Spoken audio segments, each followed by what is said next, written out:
Ladies and gentlemen, the second snapshot for Minecraft 1.19 is out. This is 22w12a with the Warden, chest boats, waterloggable leaves, and many other changes.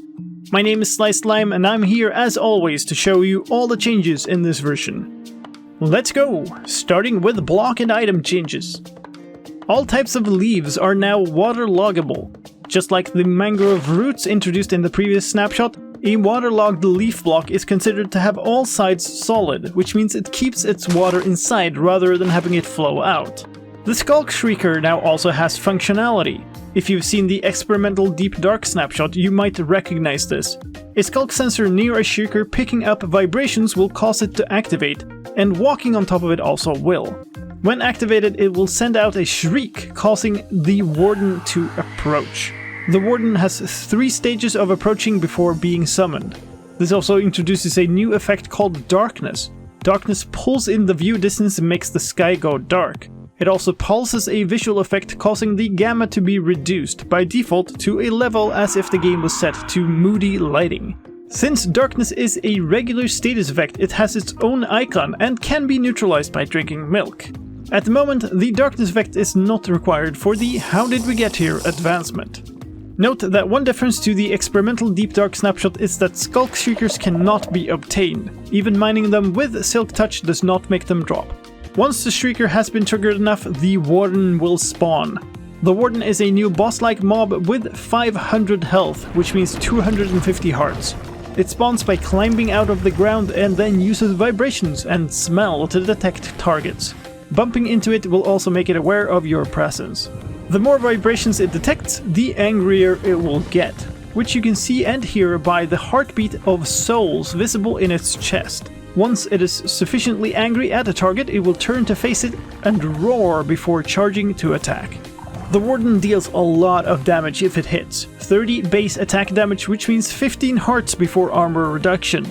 This is enough to kill you in one hit, even in full unenchanted netherite armor on hard difficulty. A Warden attack also disables shields when they hit, just like an attack from a Vindicator. If you do manage to kill the Warden, it drops no loot. To get rid of the Warden, you can also sneak away. If it hasn't discovered any new vibrations for 60 seconds, it will dig back underground and despawn. To avoid the Warden, you can also throw projectiles to distract it, but throwing too many, that is, more than 2 projectiles per 5 seconds, will make it instead discover the source. If you've played or watched the experimental Deep Dark snapshots, there are also some changes to the Warden from there. The Warden now has a longer reach upwards and can hit you even on a 4 blocks tall pillar. It is now immune to lava and can float up lava columns very fast. They can also swim in lava but not as fast and won't enter lava in pursuit of a target. They can also now swim in water and at great speed while angry. However, they cannot dive and will also not dig back into the ground and despawn as long as they're in water. When a Warden is name tagged, it will also not despawn in the snapshot. Finally, the Warden is no longer classified as undead. This means the Smite doesn't deal extra damage to it, harming potions don't heal it, and the Wither will fight it. Of course, together with the Warden, there's a new spawn egg, a blue one. There's plenty more to show about this snapshot, but let me first take a moment real quick to ask you to send some vibrations to the like button on the video. That makes YouTube suggest it to more viewers, so I'd really appreciate your help. Thank you. Let's talk about another added thing, the chest boat. They are available for each type of wood and crafted by simply combining a boat with a chest. The chest boat has space for 1 passenger, since the chest takes up the second seat. To access the chest inventory, use the same controls as for a donkey, the inventory key while riding the boat, or shift right-clicking it while not. If you break the boat, it drops as 1 item as opposed to chest minecarts that break apart. Any items inside it will also drop, although this currently doesn't happen in creative mode.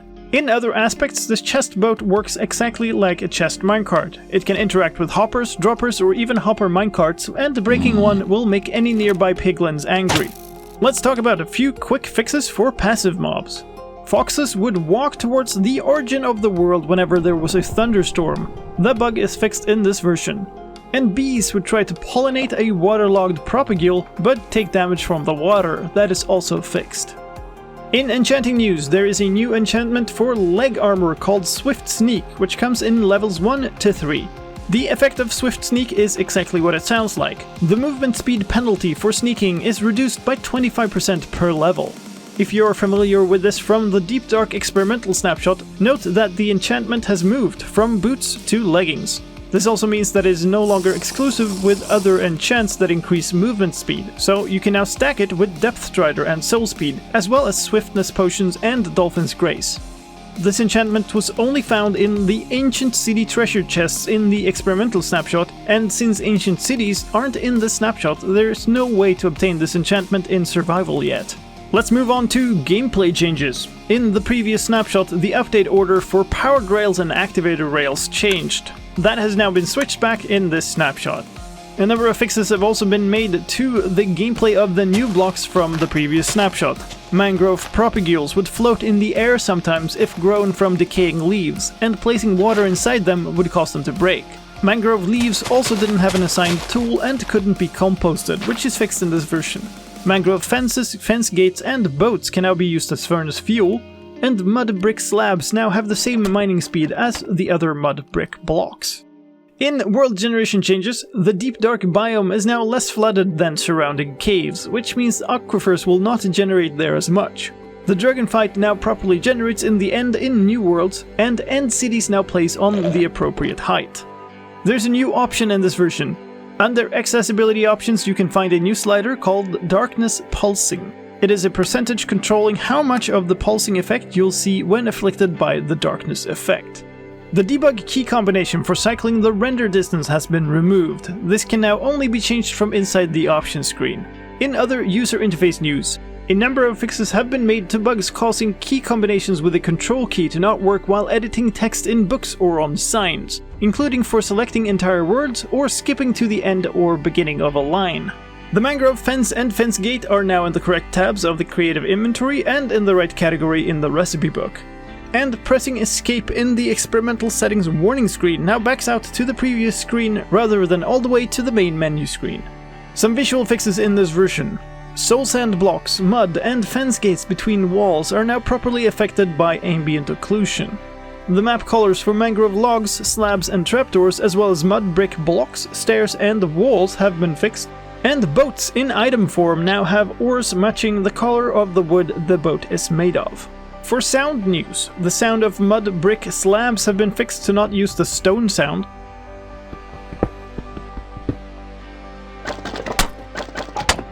The volumes of several of the sounds for the new blocks have been adjusted to match other sounds in the game, and the subtitle of Tadpoles Hatching now says Tadpole Hatches instead of Frog Hatches. There are also new sounds for a Warden approaching as a response to a Sculk Shrieker calling. These come in three forms: close, closer,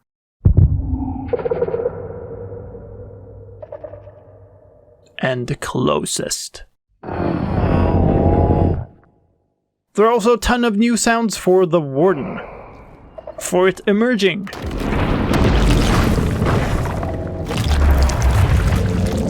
sniffing for enemies, its heartbeat, Warden's walking, idle sounds, taking notice of vibrations, taking notice while angry, the Warden's tendrils clicking, being agitated,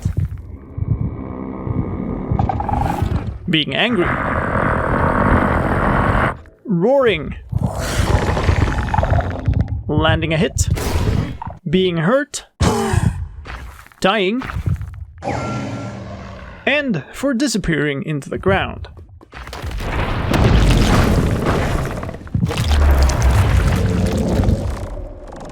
There's now also a sound for parrots imitating wardens. In addition, a memory leak has been fixed. And that's it for this snapshot. Thank you so much for staying with me until the end of the video, I appreciate it. If you're interested in what else is coming in the Wild update, here's another video with a lot of details for you, so check it out.